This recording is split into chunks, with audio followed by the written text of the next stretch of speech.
Good morning, everybody. Tanner Phifer here with Phifer Football, Tanner Phifer NFL on Twitter. Welcome to the official NFL Rumors podcast, joined here by NFL Rumors and special guest Spoon of Zeke. How you doing, man? Thank you so much for joining us today. Yeah, absolutely. Appreciate you guys having me on. Thank you. Yeah, it's our pleasure, man. Our honored to have you. Yeah, we're a few weeks into this podcast, trying to get it taken off a little bit, and we're glad to have some guests on very early in the show. NFL Rumors, how are you this morning?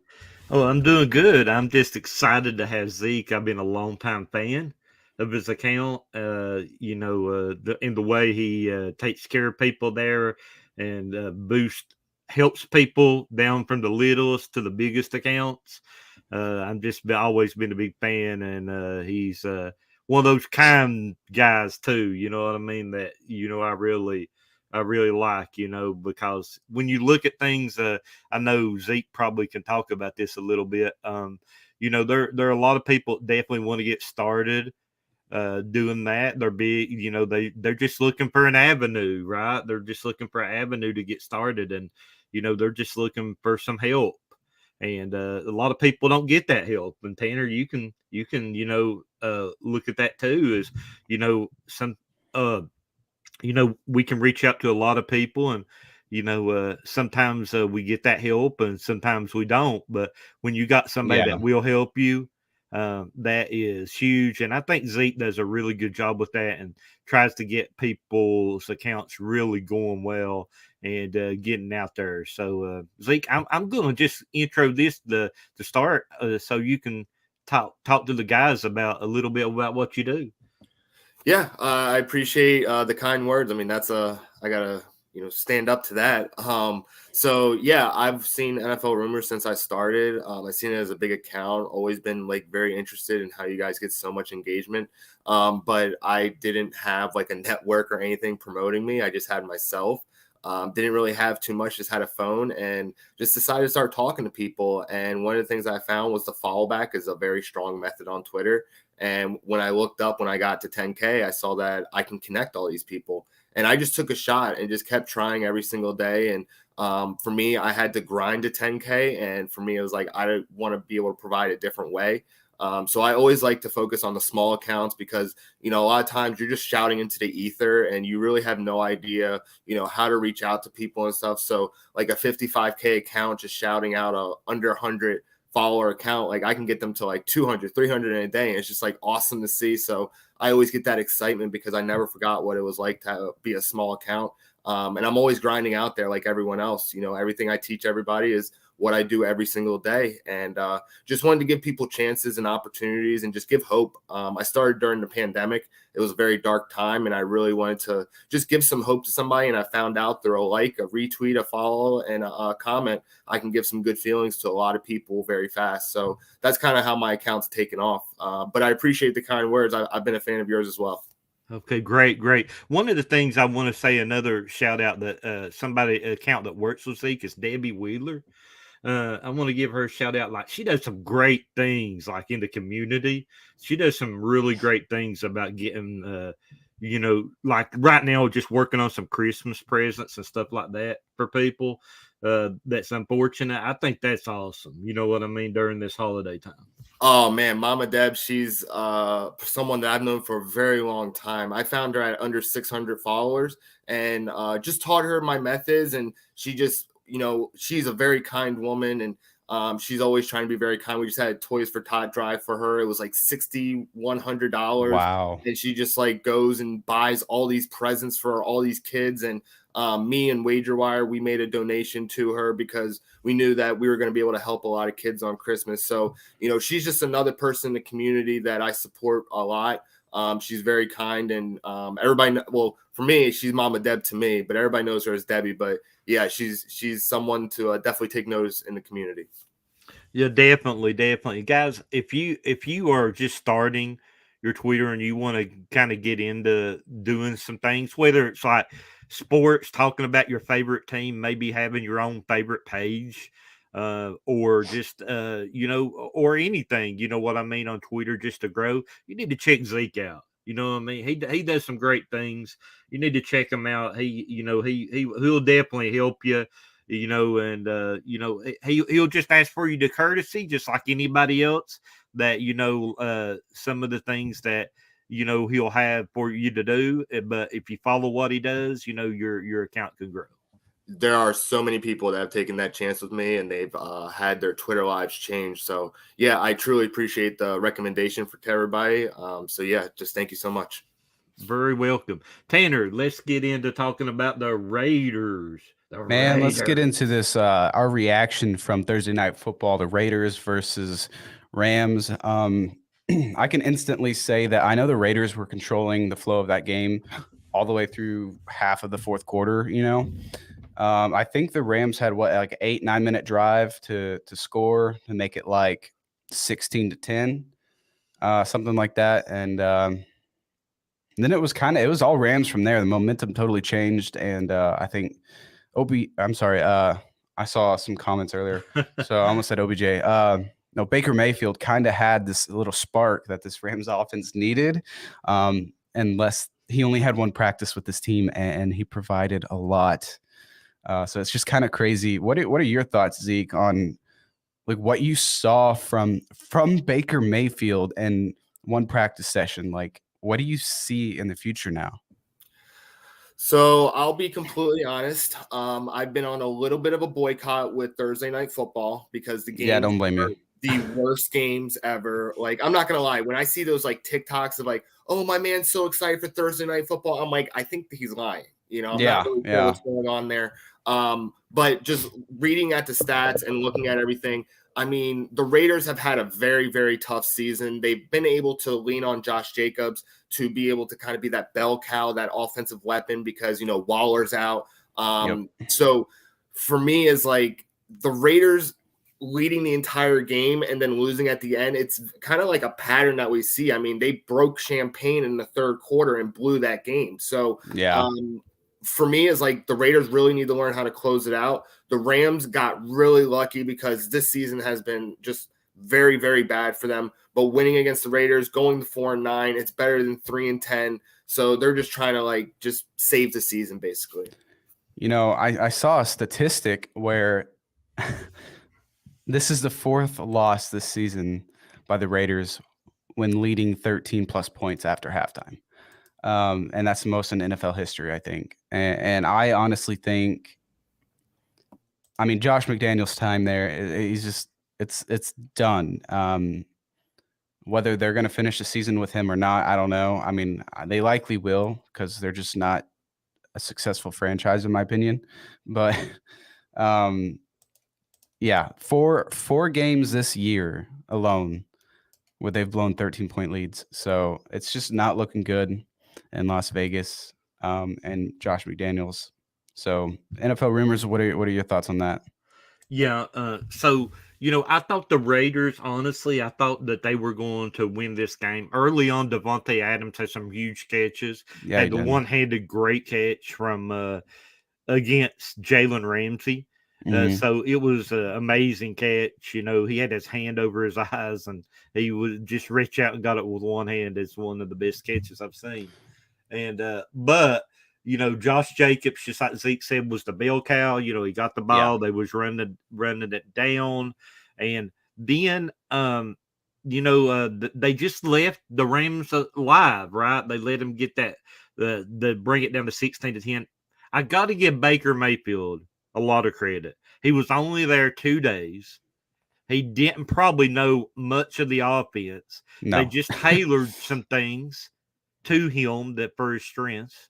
So he done a great job. I mean, I don't know if we've seen anybody within 2 days do a good job like that, coming in there. And Baker Mayfield gets a lot of critics, just because some of the things that, maybe he's done in the past. And, he gets excited and in the moment, as we see the headbutt the player with the helmet on.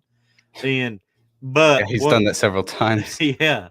And one of the things I would say about Baker is, he does got a competitive spirit though, right? Like he gets excited and he wants to win. And he took his team down at 98 yards and took them down the field to to win the game. Yep. And Richard Sherman even said, he's like, man, I was a critic when he got on the stage, last night. And, much respect. So Baker Mayfield earned a lot of respect last night of what he did, and I was happy for Baker that he did, because, he's took a lot of criticism. And, I think he done a really good job last night with the Rams. What this is for Baker Mayfield is next season, right? Yeah, that's what matters. Yeah, he's going to be showing off the teams and teams that need a quarterback, right? And, I'm sure that opened some eyes last night. One of the things after the game, I don't know if you guys heard, but even though the Rams were the only team to put in a claim, there was a couple teams that checked on him, meaning that they were just asking the Panthers about how he was in the locker room and stuff, because that's the worry of adding him to your locker room, right?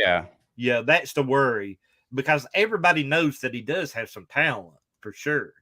But one of the things I will say after the game, this is kind of odd, right? He was like, before the waiver wire was released, I actually bought tickets to LA because I know Sean McVay was a fan of mine. And that's funny you say that, because they were saying on Thursday Night Football how, I guess, during the draft process and on the way to the draft or something, him and Sean McVay were on the same plane. This was before he was selected first overall by the Browns. They were on the same plane for 3 hours or over 3 hours, and him and Sean McVay ended up sitting next to each other somehow and just talked football the entire time. And apparently Sean McVay has been a fan of Baker Mayfield since before the draft, and liked his football smarts and everything. And he says that he thinks he's got a bad rep, with everything that happened with the Browns and the Panthers. And obviously when you go to the Browns, you're not expected to be an offensive juggernaut. And clearly that's the case. They're not an offensive juggernaut. They have a good running game. That's it right now. And he's never really had a mastermind offensive coordinator. He's never had that kind of system and a successful team, even though it's a bad year like the Rams are having. He's able to kind of show out and really showcase his talent. He did that with 36 hours under his belt. Imagine what he can do with a whole week, 2 weeks, 3 weeks of practice. So it's really cool to see that. Yeah, and I want to just circle back just really quick about the Raiders. Okay. The Raiders, they came into this game they were just 2 games from missing the playoffs. So a win last night, they could have really put themselves in the mix of being in the playoffs. But I think when you look at that, I think the Raiders have had some big struggles. They've been playing well late, but I think the Raiders has got a little bit to go, to see what they want to do with see if they want to kind of stick with Josh and McDaniel and or look at other things. I'm a Derek Carr fan. I'll be honest. I really like Derek Carr. He's actually 4th in NFL history in yards, and he has 7 different offensive coordinators since he's been in the NFL. That says a lot. That's actually kind of ridiculous. Zeke, what are your thoughts on Derek Carr? Are you a fan of his play? Do you think there needs to be a change or what? Well, I do think that Derek Carr has the skill to be a top-end quarterback, especially with that stat that you mentioned. You always hear about the younger quarterbacks having different offensive coordinators, and that's always an excuse. But Derek Carr has really just kept going. It's almost like Larry Fitzgerald getting 20,000 receiving yards with 20 different quarterbacks. You know what I'm saying? It just doesn't make a lot of sense, but that speaks to how good he is. I think he catches a lot of bad rap, but he is the leader in that locker room where he's put it on me, put it on my back. I'm the quarterback. I would want him on my team. I just think that in Las Vegas, I think they made the great move of getting Devontae Adams. That chemistry can't be bought, basically. You know what I'm saying? You can only buy to put them next to each other. But I do think that Josh McDaniels needs to leave. I do not think that he is an actual head coach in the NFL. And the way that this season started, I think they were 0-4, 0-5, and now they're 5-8. he did redeem himself in a way, but the season was lost by the time he even like got his team together in a way. So I like Derek Carr. I think that they're going to move on from Josh McDaniels before they move on from Derek Carr, just because they spent so much money on Devontae Adams, and they really would like to see that like be successful. It was successful like the first week, but now it's kind of like, we see that he has the skill, but he's not getting the stats that we expect, especially in fantasy. DA right now. So Derek Carr and Devontae Adams are kind of like this every game. So I saw this stat by Matt Schneidman. He's a Packers writer, I believe, for The Athletic. Yes, he is for The Athletic. Devontae Adams played 62 games for the Packers in the regular season and the playoffs from 2018 to 21. He caught less than 4 passes only once in those 62 games. Already this season, he's had less than 4 catches 4 times, and all of those games have been losses. So, like, obviously not getting Devontae Adams the ball more than 4 times is, making a difference. And like you said, yeah, they want to see that connection for the future. They bought into this Derek Carr and Devontae Adams connection. So obviously, yeah, I think he's going to be staying. And you're right. Josh McDaniels is out before Derek Carr is, and that's going to be the change there. And what's nuts is last year they were doing better with Rich Bisaccia, who is the Packers special teams coach now, as their interim head coach. They were performing better than they were this year as when he took over. I think Josh McDaniels tries to be too much like Bill Belichick when he should really try and be like more like Sean McVay. Yeah, and like that's a good point. Yeah, like I think Sean McVay's like coaching tree has had more success as like NFL head coaches. But I don't know what Bill Belichick I don't know. If you kind of like read into like how things are done, he's like demanding respect and not commanding respect. Everybody just kind of like respects Bill Belichick due to his track record. Josh McDaniels is a very good offensive coordinator, so he's respected by the offense. But like he's trying to flex his muscles over the team when he doesn't need to. Just be the guy that you're supposed to be. Like talking about Sean McVay. He's making Baker Mayfield look like he's really good after 36 hours in the playbook. That speaks more to Sean McVay than Baker Mayfield. I'm sorry. Like, I had hopes for Baker, but like, think about it. Jared Goff went to the Super Bowl. He took Matthew Stafford to a winning Super Bowl. Now Matthew Stafford is going down, and he's able to game up a system where Baker can be successful out of, like 4 years in Cleveland not being successful. So for me, it's like, they can maybe sign Baker Mayfield for like a lower rate because he's been so bad. But I think we would see an explosion of him for next year. But I don't think that will translate to many other teams. You know what I'm saying? Like everybody's like, oh, he's good with the Rams. Okay, well, let's take out Sean McVay and put you as a coach. You probably are not going to get the same results out of Baker Mayfield. It's exactly it. This is Sean McVay's show. This is all Sean McVay. Like, you're seeing what he can do with quarterbacks. Like you said, he took Jared Goff to a Super Bowl, and they were performing well that entire season. And they did lose that Super Bowl, but then he took Matthew Stafford to the Super Bowl and won it for the first time in his career. This is just what Sean McVay can do with quarterbacks. You're right. Real quick, what are your guys' thoughts on Baker Mayfield staying with the Rams? Do you think they're going to try to keep him as maybe a future bridge? Because I know that Matthew Stafford is guaranteed $56 million if he stays on the roster for next season. So he's going to be staying through at least one more year. I think he could be a bridge, but you'd have to really, really talk to Baker Mayfield and let him know, hey, this is a year that we could keep you on and mentor you and get your skills, and then hand you over the keys. I think it would be something like that. Yeah, and I don't know if Baker's going to be a fan of that, but I mean, that could be something. If he wants to stay in a winning environment like the Rams, he may have to sit for a year. What are your thoughts, Zeke?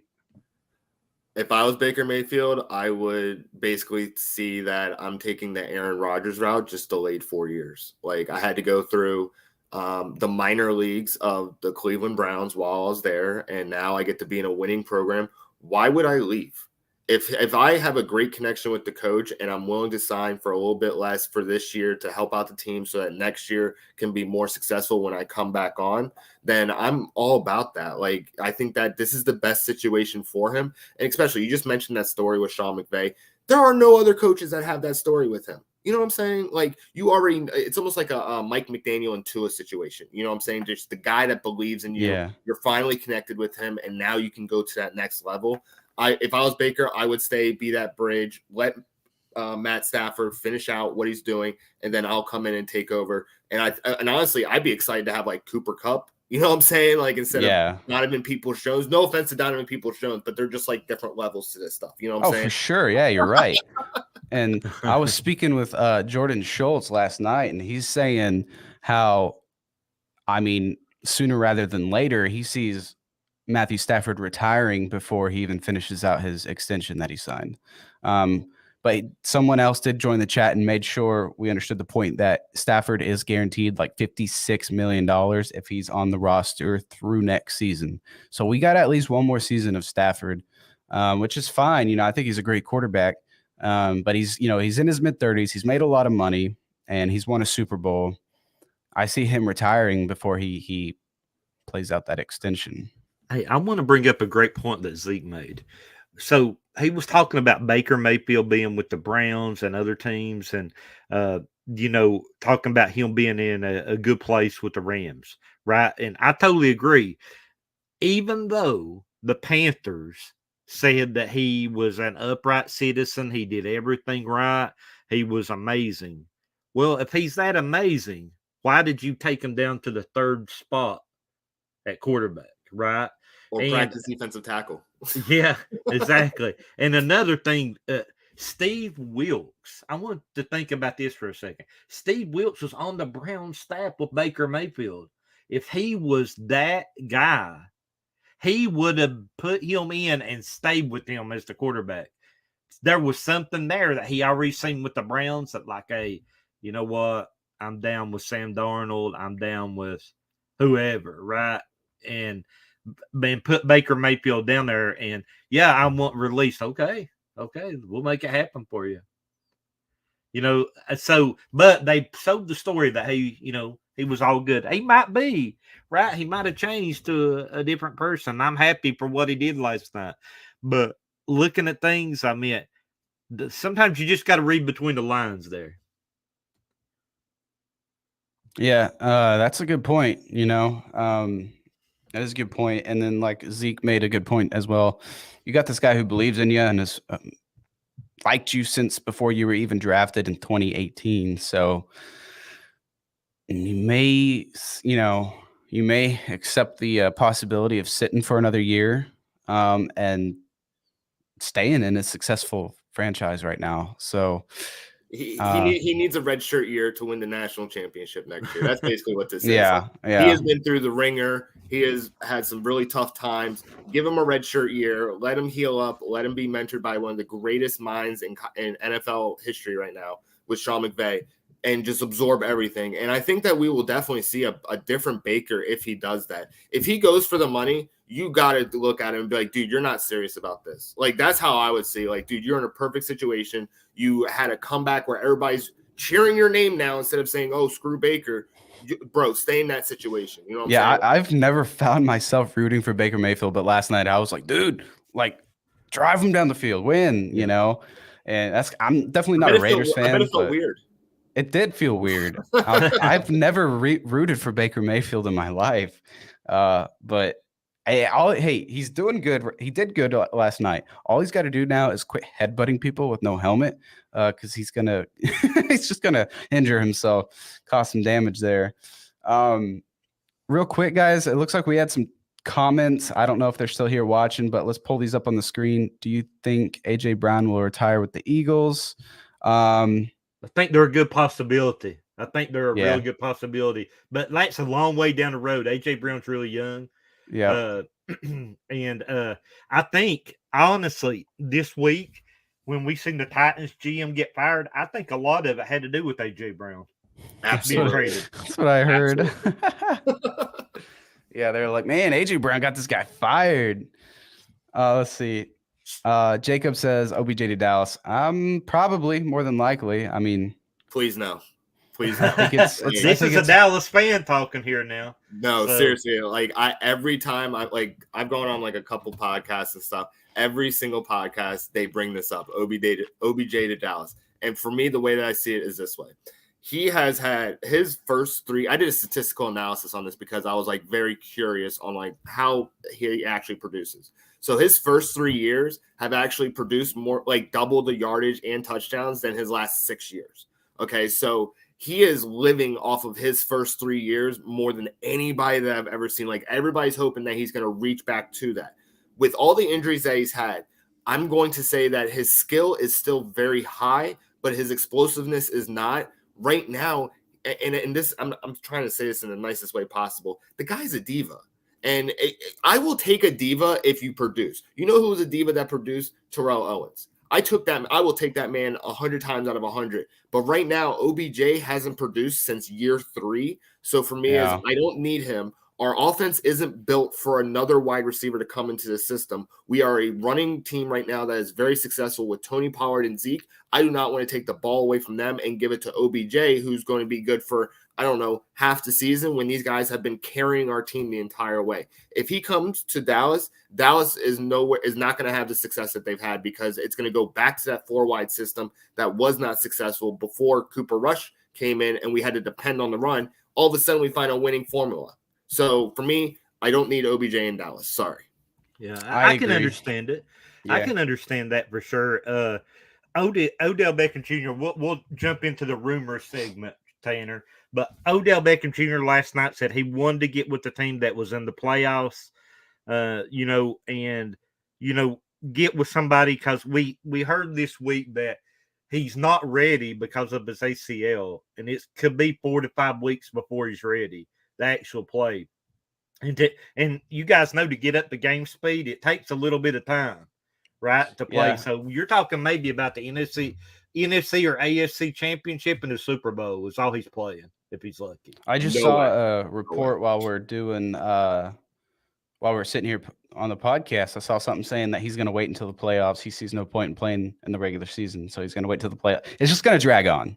That's what it's going to do. It's I'm not a fan of that, honestly. Like I'm like Zeke on that. Like if you're able to play right now, like and just come into the playoffs and play. I mean, I don't know. I would feel if I was on a team like, yeah, I understand you're coming off an injury, but if you're able to play now, like in a regular season and you're just waiting to the playoffs, it just seems odd that, I think that would rub a lot of people the wrong way. And then you look at that backside of it, then a lot of people's like, hey, he could help me win a Super Bowl, right?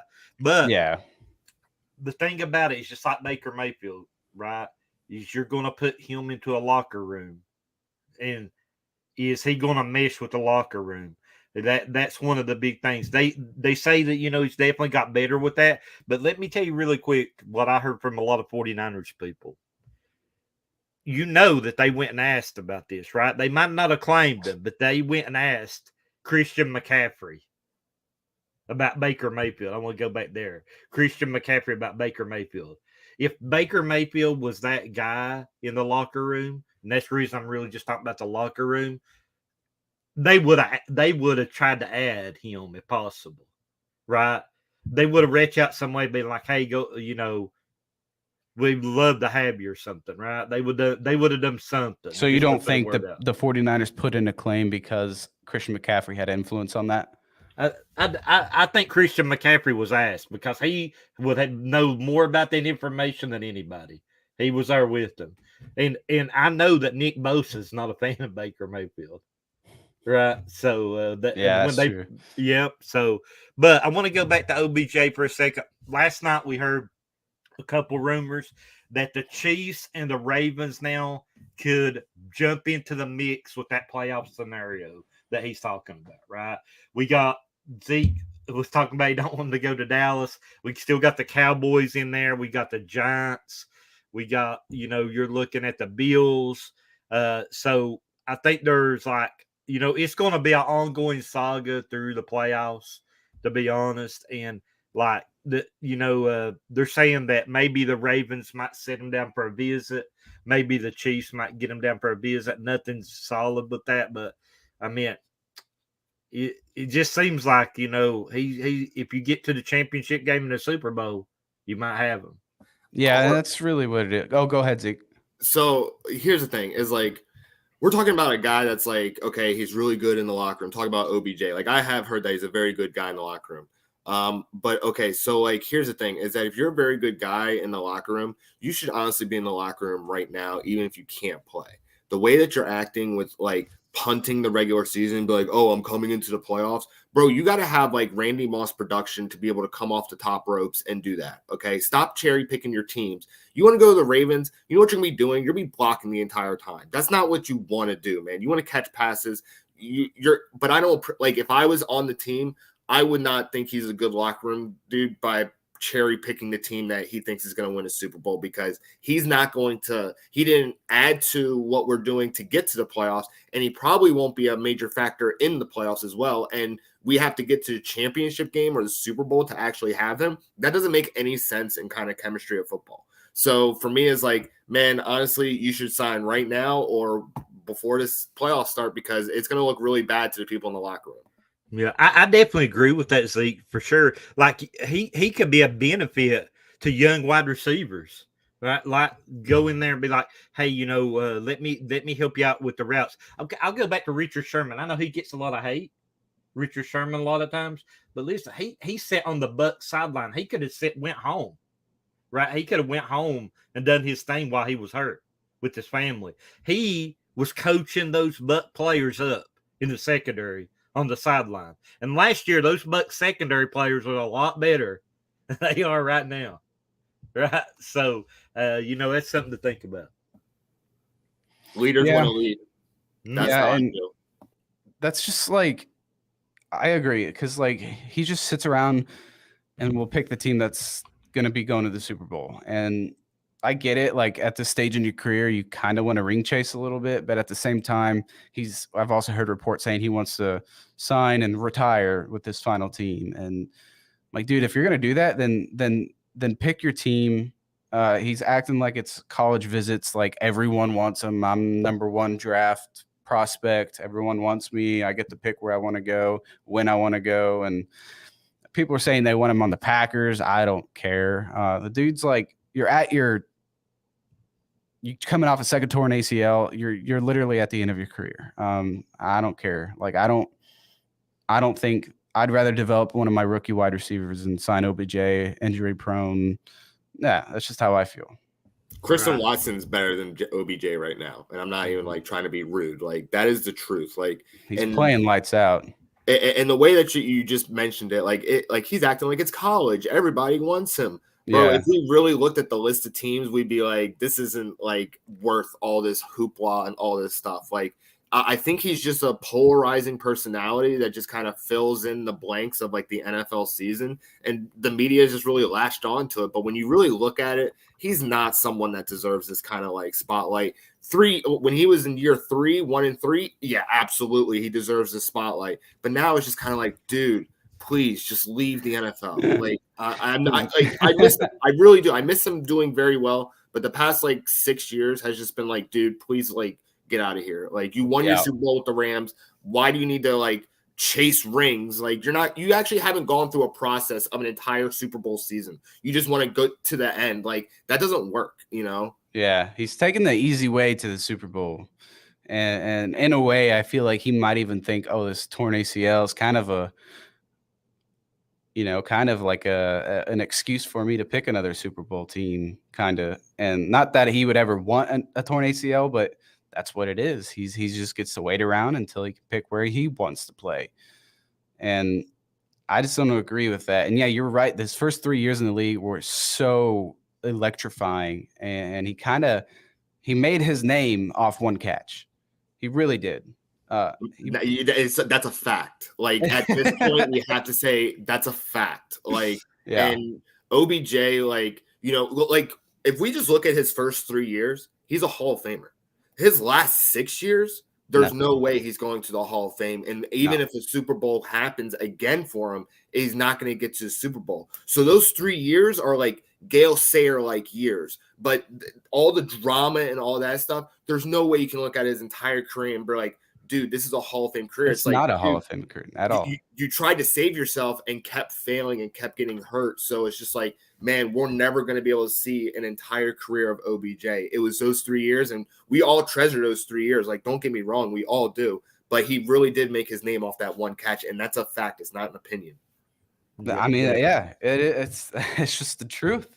And yeah, if you look at his career numbers right now, he's not a Hall of Fame wide receiver. Super Bowl or not, to me, a Super Bowl is a team statistic. I think it's more quarterback. You think what? It's more of like a quarterback, like addition to their Hall of Fame resume. You can look at like some wide receiver, like Larry Fitzgerald. He never won a Super Bowl. He made it to one, never won one. But you can look at his entire career and be like, like without having a solid quarterback besides Kurt Warner for a couple years, he had like 20 different quarterbacks and still had more tackles than actually drop passes. That's a Hall of Fame wide receiver without a Super Bowl. He doesn't need a Super Bowl. That would have been a moral victory for everybody if he got a Super Bowl. Yeah, it would. And yeah, OBJ, to me, adding a Super Bowl to his resume doesn't make him a Hall of Fame wide receiver at all. Nope. And now we just wait around, and it's going to drag out until he signs somewhere. And that he said, and I saw a report this morning saying it's 5 more weeks until, wait till playoffs, really. So, well, we'll move on from OBJ. I'm sure a lot of people are tired of hearing about him, which I've heard some things from my followers that like, can this guy sign already? I mean, I understand. Yeah, you got to post and tell us updates, but gosh. And, well, one of the things I want to talk about is some of the coach rumors, right, that I've been hearing. So some of the coach rumors that we heard is Raven fans will love this, is they're really on their offensive coordinator a lot. Greg Roman is a finalist for the Stanford job. And remember, Jim Harbaugh was at Stanford and mentored him. So that will be something there. Jason Garrett, for the ex-Cowboys head coach, is also a finalist for the Stanford job. So 2 of those guys there possible. Jim Harbaugh could have some influence, though, on the Stanford because he's been there. So Mark Roman, Jason Garrett definitely is in the mix for the Stanford job. I'll tell you what, if the Ravens want to succeed offensively or even have a chance of keeping Lamar Jackson around, and in my opinion, if Lamar Jackson hasn't signed an extension by now, he's not going to. But they need to get rid of Roman as offensive coordinator. They just don't capitalize. They have not been a pass-first team since like early Flacco days, maybe. And, when they went to the Super Bowl, Jacoby Jones, and like they were pretty good production, from the passing game. But now they're just not. Like, they don't have a superstar wide receiver. And if they draft one, they don't end up living up to it because it's just not a passing team, not a passing scheme. So Roman, honestly, if he takes that job, it's going to be a blessing for the Ravens, in my opinion. Yeah. A couple more, and I'll let you guys chime in. But we have, I heard also that Leslie Frazier is at the top of the coach list for head coach. Now, he's done some really good things in Buffalo. One of the things I will say about that one is Tony Dungy has a lot of influence for the Colts to talk to their ownership, right? So Leslie Frazier's off his coaching tree. So that might be something to watch. 2 of the biggest names, and these will actually be bigger than anybody. Somebody could possibly, not thinking about firing a head coach, might fire a head coach because of these 2 guys. Jim Harbaugh and Sean Payton. Right, both of those guys have put their names in there. I knew Sean Payton's name was going to come out in that right there. Yeah. Sean Payton is an excellent fit for the Chargers, we feel. Right, we've always got him down to the Chargers as an excellent fit. I know the Cowboys too, and I'll let Zeke chime in on this just in a second. The Cowboys definitely, Sean Payton will be like a godsend for them, right? Because in essence, he was there, he coached there. And, it's always been a love affair with Sean Payton. And the other one, Jim Harbaugh. Hearing Colts could be interested, but hearing more, the Cardinals are interested. So Jim Harbaugh will be interested there with the Cardinals if they had an opening. Think about this. You get to play the 49ers twice that let you go, right? And you got a quarterback that you could try to develop there. You got some good wide receivers that's already in place. You got some good players for the Cardinals. So Jim Harbaugh would be interested. And we heard also that he would want to take Pat Hamilton. Why does he want to take Pat Hamilton? Quarterback guy, right? So he can work with Kyler Murray. So that's some of the big rumors that we have floating around on the coach. Well, isn't Pep Hamilton right now in Houston? Yep, as the offensive coordinator, right? So, but I would guarantee that there's going to be a turnover for Houston. Last night, well, one more I forgot to add, guys, is Casario, they said, was on the hot seat for the Texans. That's from Jason Lockenfora.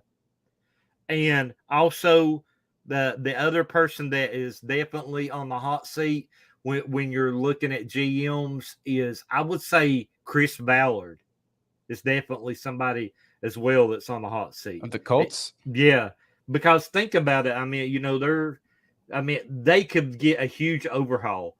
And we've also heard that the Broncos could after 1 year of Patton, 1 year of Nathaniel there, I think Nathaniel Hackett, I think they could do a whole overhaul in their front office. So I'll let you guys chime in on these.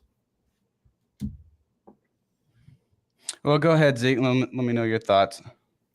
Okay, so in terms of like the Cowboys, I think that if Sean Payton is available and he's interested, I think that Jerry will absolutely jump at the chance to have a better coach. Right now, I do think that the coach is the missing link for a Super Bowl run for the Cowboys. Their defense is very strong. I love Dan Quinn. I hope he stays there. I wouldn't want Dan Quinn as my head coach, though. I want him only focusing on defense. But yeah, Chris Ballard, I think that he's absolutely up for getting fired. It's been really disappointing in the Colts organization for the past couple of years. They gave up on Wentz after 1 year. They gave up on Reich after like 2 or 3 years. It's been a lot of turnover. They had one good year from Jonathan Taylor, and now he's come back to earth, and everybody's like, oh, give him up, all that stuff, or cut him, whatever. It's crazy what's going on in Indianapolis. And everybody, what's really sad is seeing Indianapolis Colts swear up and down that Matt Ryan was the second coming of whatever they were looking for. And we're looking at him, and he has the Peyton Manning arm at the end of his career winning the Super Bowl with the Broncos. There's just no strength there. It's not the same quarterback. You got sold a bag of balls, basically. And I think he already had been benched or something like that, but he got put back in or something. But it is a tire fire in Indianapolis. So I think Chris Ballard is out after the season. Yeah, I mean, on paper, and he's had great drafts is the thing, but on paper, the Colts are so much better than they perform. They're just a dumpster fire right now. Yeah, Wentz, I knew he wasn't going to be the answer there, though, to be honest. But I don't think it was entirely his fault either. Same with Phillip Rivers. He did what you needed to get done, and I think they just kept letting these fourth quarter game leads. Phillip Rivers kind of experienced there what he did with his career in San Diego / Los Angeles with the Chargers. You just fourth quarter comebacks and failures, and just at this point. You've had Jacoby Brissett, Carson Wentz, Matt Ryan, Phillip Rivers, all experiencing the same issues. At this point, it's not the quarterback entirely. I think I would take Rivers over what they have currently right now with Matt Ryan. Rivers actually gave them shots. Yeah, he was at the end of his career, but he was definitely giving them chances for a lot of the games. But right now, man, it is so bad. And it's just they're floundering. They really have no idea what to do. Jeff Saturday, I think he's kind of like a scapegoat in this sense. He might just come back as team chaplain or something like that. But he did really well his first game against the Raiders, but now it's back to earth and everybody's having issues. Yeah, agreed. I would take. I mean, I was always a Philip Rivers fan. Always. I just think he had not the best teams around him, coaching around him. I mean, he can be turnover worthy, but I mean, I've always been a fan of Philip Rivers. But like, it's just not all in the quarterback right now in Indianapolis. It's way more than that. They've got the talent though, but that offensive line took a dive back to earth as well after a great 2018, 2019, something like that. It was like the year after Andrew Luck retired. They became the number one offensive line. I'm like, why didn't you give Andrew Luck that for his entire career? It's kind of frustrating to see, to be honest. But yeah, that could be an open position very, very soon. Sean Payton to the Chargers, I think, is the most likely.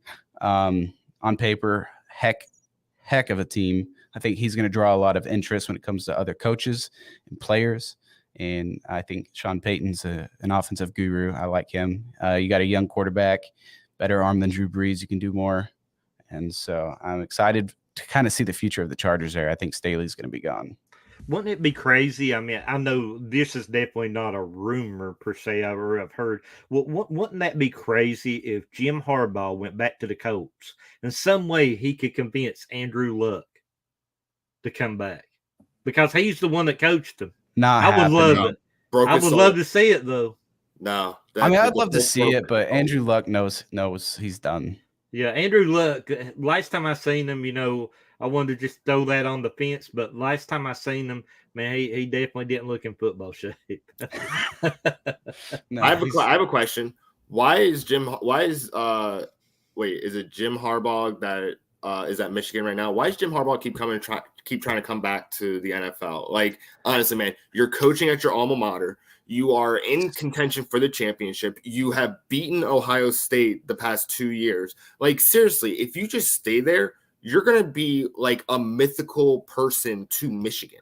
Like, I think that's what it is. So, like, I don't think he's wanting to come back to the NFL. His name just keeps popping up as teams are interested in him because I think he signed another extension like last year or the year before. Yeah. He don't close the door though, like Zeke's saying. He don't close. You could close the door real easy.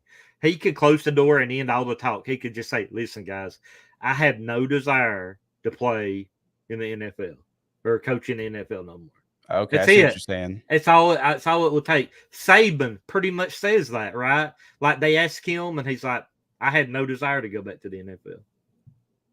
Like that's all he has to say. Because he knows his success at the college level. Like, why ruin that and risk it? And but Michigan never goes all the way, man. Like they're not going to win a championship. They'll get close. Well, look, I'm an Ohio State fan, but I'm looking at Michigan and they beat Ohio State. I mean, if they beat I think they're playing. Is it TCU that they're playing? Or no, that's Ohio State's playing TCU. But they're playing the number 1 seed. If they ended up winning, man, it could literally like launch him into like the stars of like Michigan. You know what I'm saying? Like if he wins this championship, it would launch him. And I think he just likes the attention. That's the God honest truth I think about him. He loves hearing his name in NFL talks. Like before he signed that extension, he was literally going to the Minnesota Vikings. Like I thought that was a done deal, and now he goes back to Michigan. Like for me, as like I coach lacrosse, but like for me as a coach, like I would never want to do that to my kids that I'm like coaching and telling them I'm going to take care of their lives and just go back and forth with the NFL and college and leave their lives in limbo. You know what I'm saying? Like if he doesn't come back to Michigan this year or like last year, are they in the playoffs? I don't think so. Yeah, that's a good point. Yeah.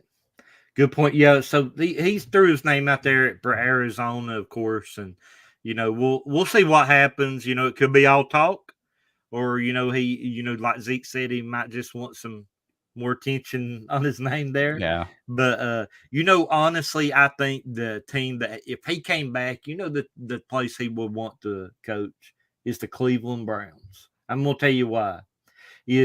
That's where he's from, right? And he could face his brother, right? And they got a big competition together.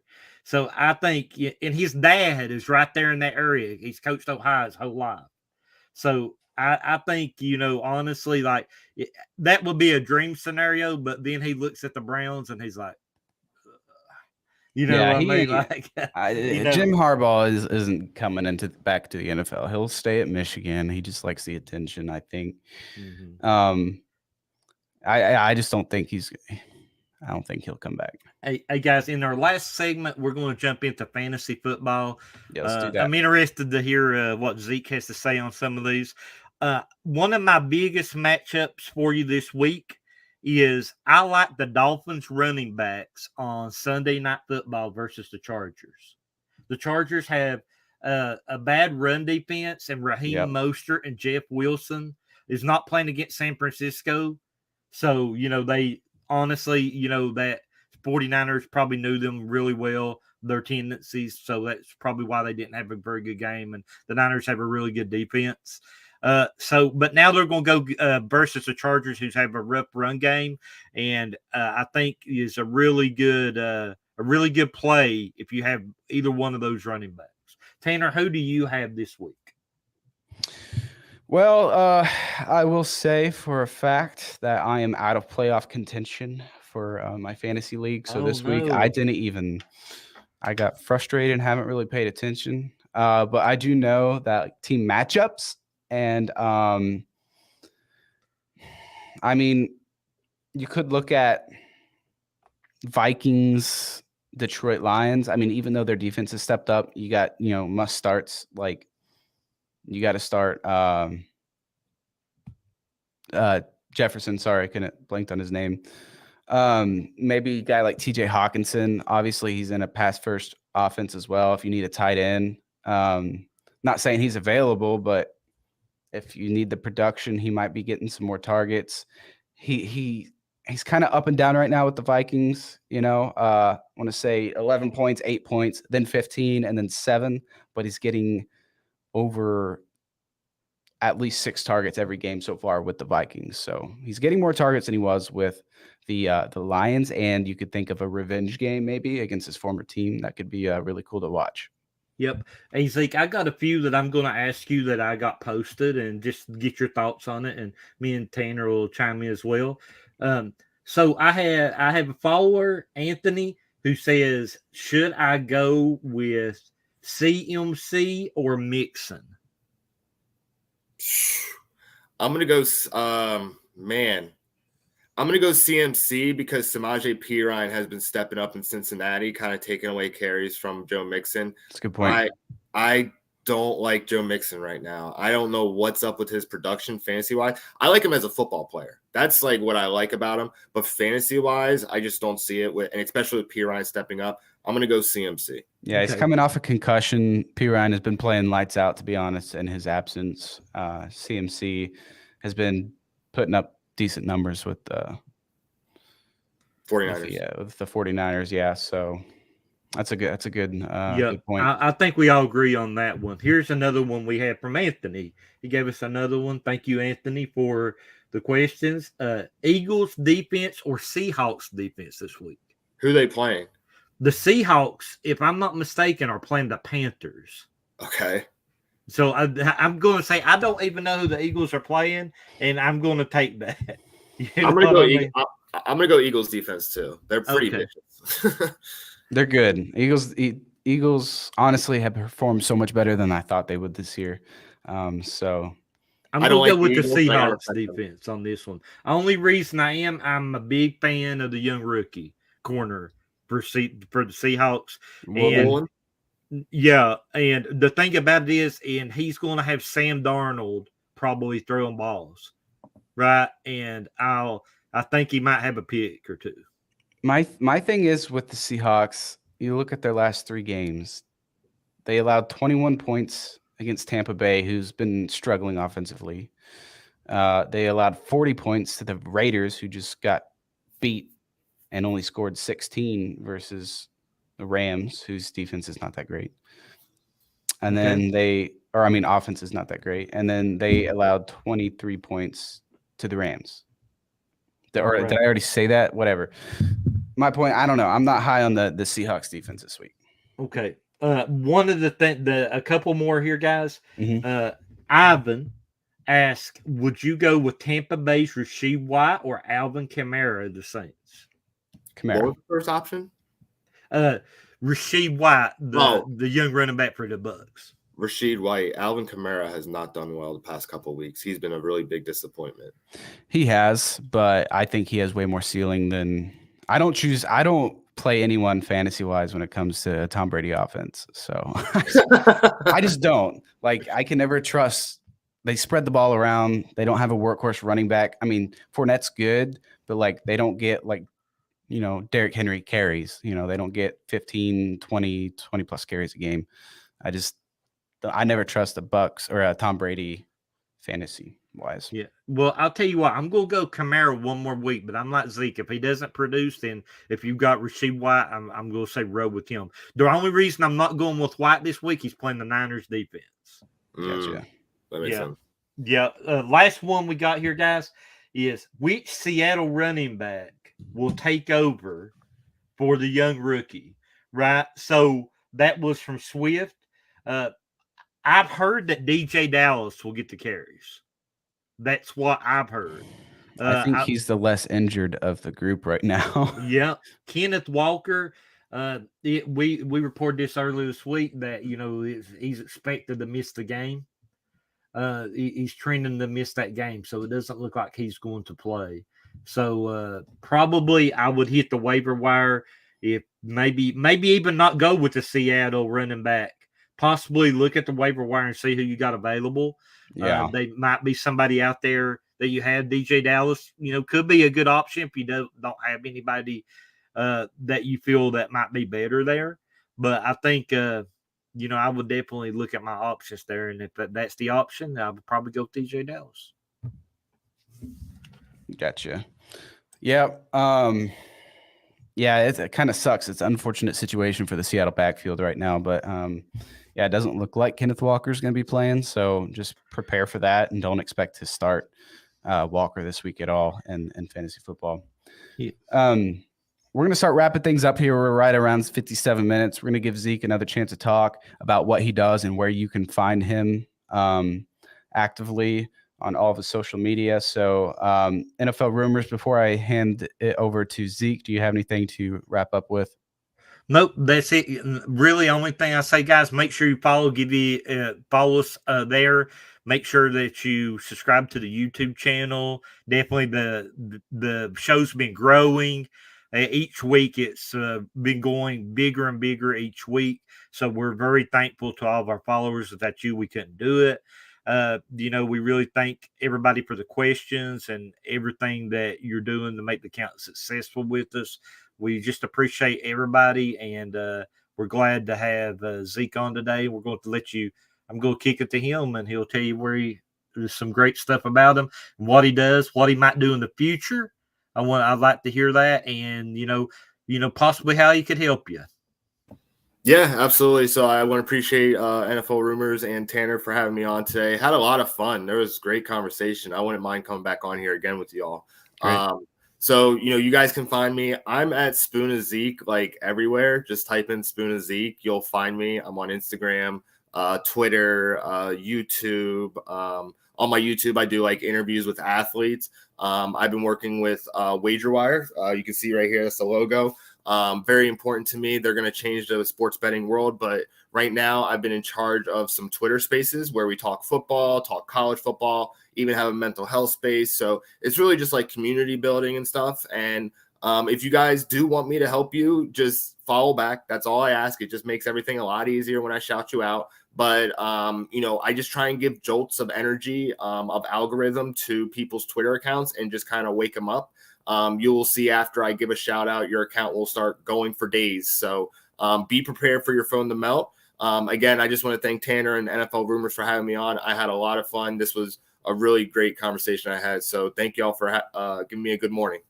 Yeah, definitely, Zeke. We'll definitely have you on again, man. We've enjoyed the conversation. I thought it was very insightful, a lot of the things you had. And I think, I just want to jump onto that for a second. I know that a lot of people, as you look at some of these big accounts, it's not they look at it and they don't follow many people as they're kosher, they feel it's not kosher. Let me tell you, like, I've had people that reach out to me and be like, hey, would you follow me? It would just make my day if you would follow me. And I was like, sure, it's no problem. And I would just jump out and follow them. And you know what? Like, I would get messages back, and they're like, "Hey, thank you so much for following me. Like, I've had, you're the first person that's interacted me with the following that you have." And I was like, "Hey, it's my pleasure. It's no biggie. I can vouch for that. As someone who was small on Instagram for a long time and Twitter, I never really I never asked for follow backs, but I would definitely reach out to people with bigger accounts and just be like, "Hey, my name is Tanner," just introducing myself. And NFL Rumors was definitely, I remember leaving a comment like, "Hey, hit me up. I got some questions or something." And he's like, "Okay." Sent me a DM. "What's up, Tanner?" And I was like, "All right, what's your deal? How are you getting your engagement?" And blah, blah, blah. And we just became friends after that. So I can definitely vouch for that and the way that he treats his followers. So I'm grateful for NFL Rumors, and Zeke, also grateful for you coming on and showing us and telling us all how you've been growing and how you help the community.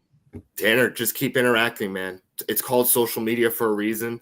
I literally built myself from nothing on social media. And that is what, like, for me, when anyone tells me, how do you grow so fast? I went from 0 to 10K in 6 months and then 10K to 50K in the next 6 months after that. Wow. So there was a huge explosion of growth. And all I did was just keep interacting with people, keep showing that, hey, even though I'm 55K, I still see you 100 follower account. I'm going to reach down and grab you up and put you on my platform and help you connect with sports fans that are all respectful. They all like having conversations. And I always say, you can hate the team that someone likes, but you can love the person. I'm a Cowboys fan and I have a lot of followers. A lot of people say, like, you're a different Cowboys fan. Yeah, that's why I do what I do, and I'm very successful at what I do, because I just keep interacting. Like, for me, I could never get someone to follow me back without following me without following them back. I just couldn't see myself that way. I wasn't a celebrity. I'm a normal dude that just wanted to talk football. So Tanner, just keep interacting, man. Keep giving those likes, keep giving those comments. It all builds up over time. The bar for everyone else is so small. I call it hopscotch, man. You just do a little bit of interaction and use your big accountability to, like, make those impacts like NFL Rumor does. Seriously, man, I get messages all the time. Dude, thank you so much for shouting me out. You're the first person that shouted me out. No one shouted me out. I haven't got, like, yesterday, someone did one of my shout outs. They commented and said, "This is still my all-time mention." And it was from back in August. And that, like, shocked me. So, like, that is, like, what I do. I just bring a lot of engagement. I make social media fun. And that's what it's all about. I mean, that's how I met NFL Rumors. We were just talking football, yo. Yeah. And one of the things too is I'm a big thing, just like Zeke, and paying it forward. That's just the kind of guy I am. And I believe in paying it forward and helping the little person, because I started out at small beginnings and jumped in there too. And, one of the biggest things I'll tell you about is they were like, "Hey," ESPN radio contacted me. It's like, "Hey, will you come on and tell me how you predict all these free agents?" And I was like, "Yeah, sure, I'll come on there." And what I did, Zeke, when I got on there is I was like, I told them, I was like, "Hey, you know what?" Like, they was like, "Yeah," they asked me a question like, why are you following so many people? Then, that's just a question they asked. I was like, "Well, I mean, I just think it's mutual respect." Do you know what I mean? Like, if somebody asks me, I'm going to do my best to do it. I'm going to do my best to follow them. And, sometimes I might miss somebody for sure.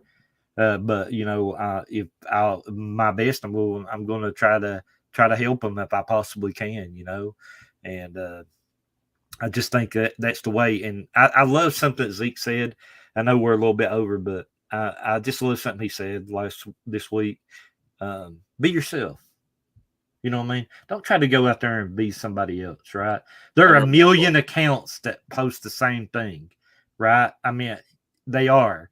Like, I'm not going to call nobody out for sure. I don't want no hate mail, right? But I see a lot of some of the bigger accounts still post the same exact thing, like same exact thing. You can just read it to a thing, but be yourself. Put your own spin on things. Put your own opinion and be yourself. I think that said a lot. I really love what Zeke said there, to be honest. Yeah, I can tell you the quote. The quote said, be yourself, or the world is looking for you, not a copy of someone else. Because I when I first started, I begged for a mentor. I wanted someone to mentor me in anything, and I couldn't find anybody. Nobody was willing to do it. So I went out and found a lot of knowledge on Twitter. Like, I do things a lot differently. Like, I have an algorithm of Twitter in my brain that I teach people.